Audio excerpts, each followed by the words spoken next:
Graça e paz, meus irmãos. Nesse vídeo eu estarei explicando para você o passo a passo de como fazer o jejum de Esther, os cuidados que você deve ter ao fazer o jejum de Esther e os efeitos que podem ocorrer no meio do jejum de Esther ou depois do jejum de Esther. Realmente, o jejum de Esther é um jejum diferenciado. Só que existe a maneira certa de se fazer esse jejum. Então, por isso que eu peço a você gentilmente, se você estiver no celular, estiver com outra coisa, é um momento de atenção, tá? Preste atenção no que eu vou falar para você, para que, se você for fazer, siga essas instruções. Eu vou falar dentro da Bíblia aqui.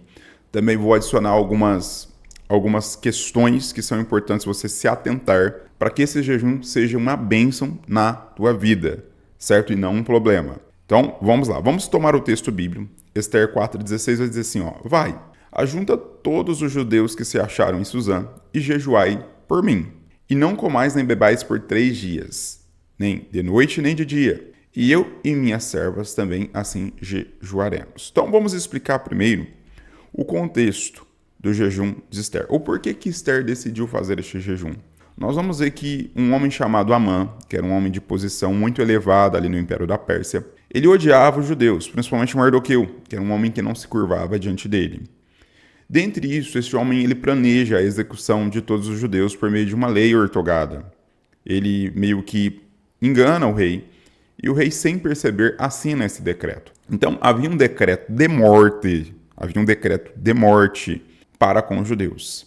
E Esther, inclusive, era judia, né, sobrinha de Mardoqueu. E nós vamos ver que quando Mardoqueu ele tem a consciência deste decreto e que realmente os judeus estavam condenados à morte, era algo certo, ele comunica a Esther e ele solicita a ajuda de Esther para que, de uma certa forma, ela interferisse diante do rei. Só que Esther sabia que se ela se apresentasse diante do rei sem a autorização do rei, ela correria um risco de morte.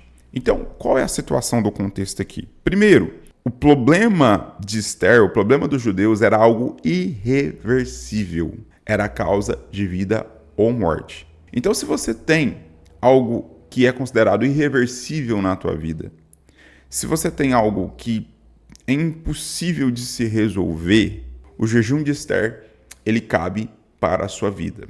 Além do mais também, muitos consideram o jejum de Esther um jejum para a libertação. Por quê? Porque eles caminhavam para a morte, mas por meio desse jejum eles conseguiram livramento, conseguiram se livrar daquela condenação de morte. Então, por exemplo, pode ser que haja alguém na sua casa, na sua família, que está caminhando para a morte, não apenas espiritual, mas morte física. Então, esse jejum ele tem muito efeito nessa área de livramento, certo? Nessa área de livramento. Estamos dentro do texto bíblico. E qual é a proposta de Esther?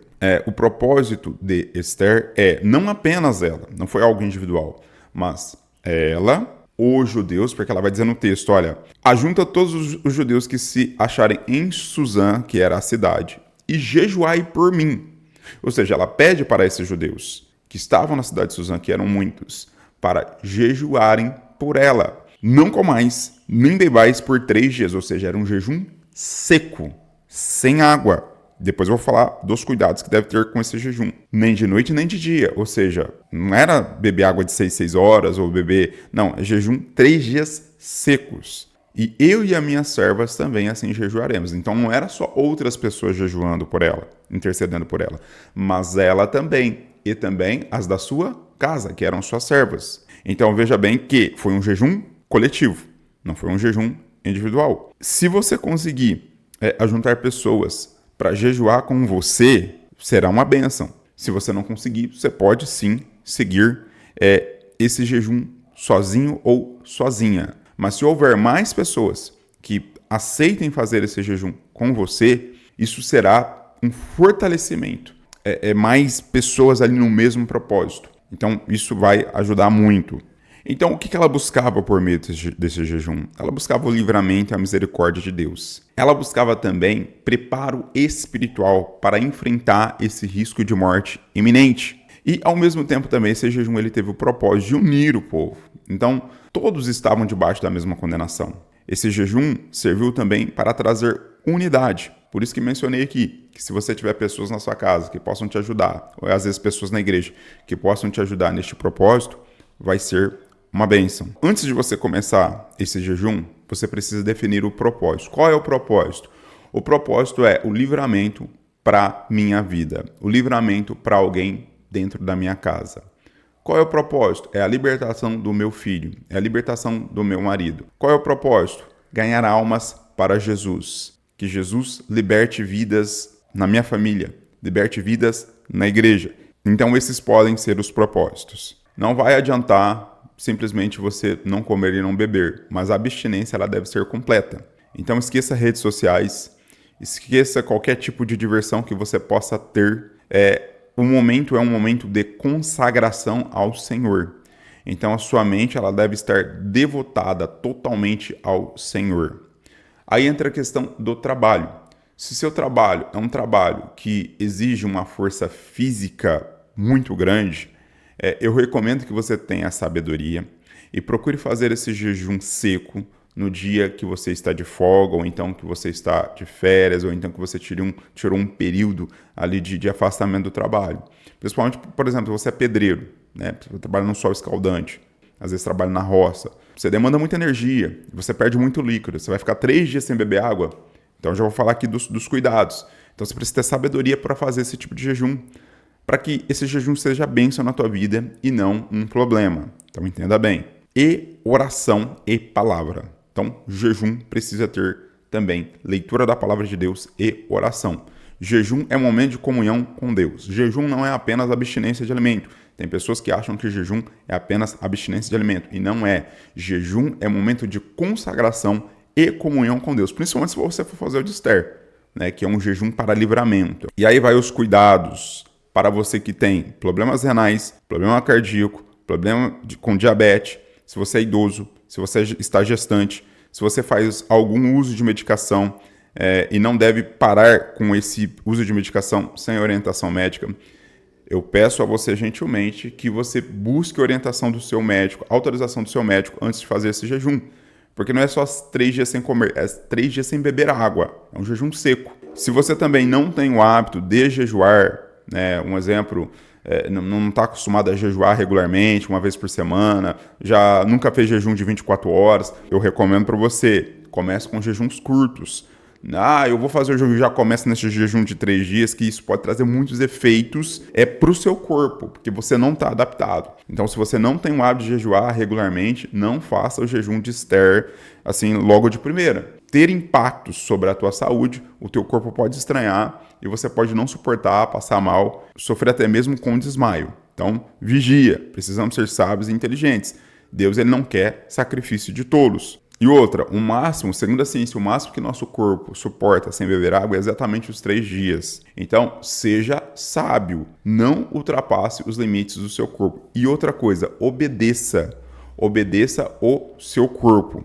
Se você percebe que o seu corpo não está suportando ficar sem água, então peça misericórdia ao Senhor, interrompa o seu jejum, beba um pouco de água e depois retome o seu jejum. Por quê? Porque Deus também ele não quer Deus não quer que a gente faça um sacrifício de tolo. Deus ele exige sabedoria dos seus santos servos, inteligência espiritual. Precisamos ter inteligência espiritual. Então, são alguns cuidados. Então, suponhamos que você conseguiu atravessar os 3 dias sem comer e sem beber, consagrados ao Senhor. Na hora de quebrar o jejum, não vai colocar um pratão de macarrão com arroz, feijão e carne e ir comendo. Não, você precisa quebrar o seu jejum com sabedoria, até porque gula é pecado. Certo? Então tenha sabedoria ao quebrar o seu jejum. Qual é a minha recomendação? Coma uma fruta leve, um melão, uma melancia, uma maçã picadinha, uma papinha de maçã. Coma, beba um copo de água. Passou 20 minutos, faça um ovo mexido, um ovo só, 50 gramas de ovo, coma. Passou mais meia hora, coma algum picadinho de algum legume, alguma coisa. E assim a cada meia hora você vai retomando a sua alimentação, porque o seu estômago ficou 3 dias sem receber comida. Então, se você vai lá e já despeja uma montanha de comida, isso pode trazer consequências para a tua saúde, Você pode ter um refluxo, pode acontecer alguma coisa com você, e isso também não é sábio. Deus não iria aprovar esse tipo de coisa. Então você fez certinho o jejum, obedeceu ali as 72 horas, não comeu, não bebeu, passou orando, passou consagrando, aí vem os efeitos. Quais os efeitos que podem acarretar? Os efeitos, a própria ciência vai dizer que após 72 horas, o seu corpo está sendo alimentado pela sua gordura, ou seja, você entra num estado de autofagia, de cetose. Então, a clareza mental, como não tem sangue no estômago, este sangue ele circula melhor no cérebro. Então você vai ter uma clareza mental muito profunda, uma clareza mental muito aguda, a sua memória vai melhorar, o seu raciocínio vai melhorar. Isso aí eu estou falando dos benefícios físicos. Você vai perder peso, obviamente, mas no mundo espiritual você estará totalmente sensível à voz de Deus.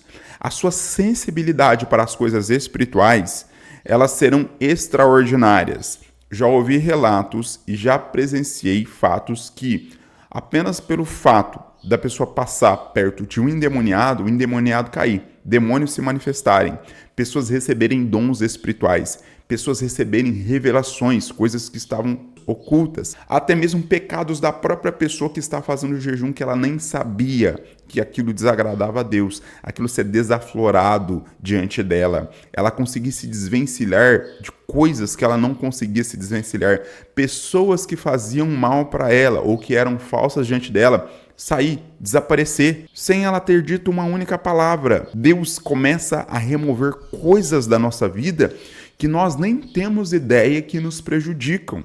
Tanto amizades ruins, tanto a questão do nosso próprio eu, Deus trabalhando no nosso ego, Deus trabalhando nas nossas limitações. E outra coisa também, no mundo espiritual, coisas extraordinárias acontecem. Pessoas são libertas, pessoas são curadas, pessoas são transformadas por meio desse jejum.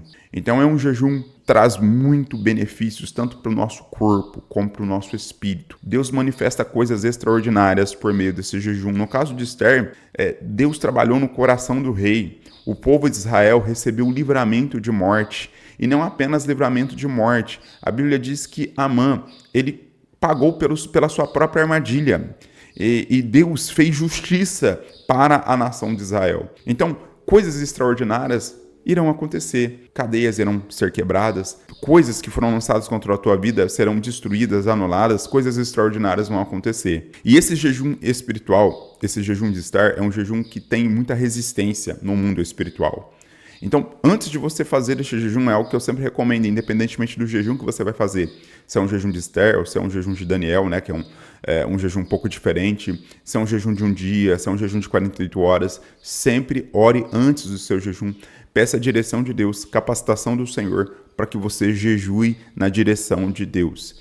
Então esse jejum tem tudo para ser uma bênção na tua vida. Faça esse jejum, que será a bênção na tua vida. Se você tem testemunhos de jejum, deixa aqui nos comentários para que nós possamos, até mesmo, quem sabe, fazer vídeos relatando o seu testemunho, das experiências extraordinárias que você teve por meio do jejum. E com isso, irmãos, nós conseguimos incentivar outros irmãos em Cristo Jesus que não têm o hábito de jejuar, a começarem a jejuar. Esse é o meu maior propósito aqui com esse canal. Essa é a minha maior missão nesse canal. Levar as pessoas a uma vida de consagração, seja por meio da oração, seja por meio do jejum. Então, que Deus abençoe grandemente a sua vida e deixe aqui o seu testemunho, o seu relato da sua experiência com o jejum de Esther ou com qualquer outro tipo de jejum.